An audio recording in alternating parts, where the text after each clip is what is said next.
మానేడి గలం నిత్యం ప్రజల పక్షం చూస్తూనే ఉండండి నిఘా టీవీ.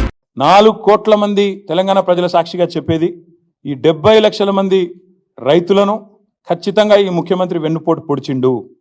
మాయ మాటలతోని మభ్యపెట్టి తడిగుడ్డతో గొంతు కోసిండు. 100% నిజంగానే నువ్వు చెప్పినట్టు రుణమాఫీ చేసుంటే ఎందుకు తెలంగాణ ఇవాళ రైతుల నిరసనలతో అట్టుడుకుతా ఉంది?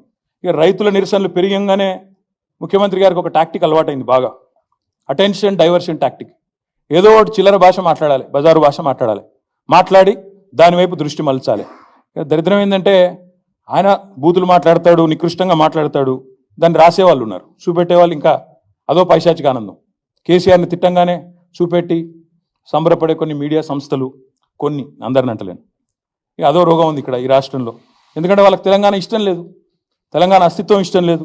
కాబట్టి సహజంగా కేసీఆర్ని తిడితే సంకలు గుద్దుకుంటూ అరే బాగా తిట్టిండు అని సంబరపడే కొంతమంది సన్నాసులు ఎవరైతే ఉన్నారో వాళ్ళకి నేను చెప్తా ఉన్నా, మేము అటెన్షన్ డైవర్ట్ కాం, మేము బరాబర్ రైతులతోనే ఉంటాం. ఆయన ఎన్ని చిల్లర మాటలు మాట్లాడినా, ఎంత బజారు భాష మాట్లాడినా, తన వికృత స్వరూపాన్ని ఎంత బయట పెట్టుకున్నా మేము మాత్రం రైతుల కోసమే రణం చేస్తాం, రైతులతోనే ఉంటాం. మేము ఖచ్చితంగా ఎంబడబడతాం. ఇవాళ ఒకటి కాదు మోసం, చూడండి ఒకసారి.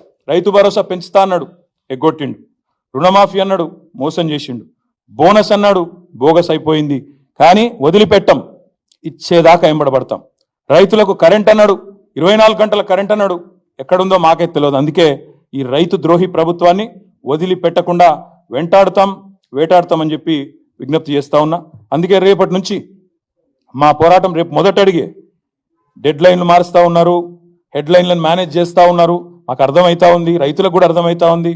హెడ్ లైన్ మేనేజ్మెంటు, ఆస్ట్రేలియా పర్యటనలు మేము కూడా చూస్తున్నాం, రైతులు కూడా చూస్తూ ఉన్నారు.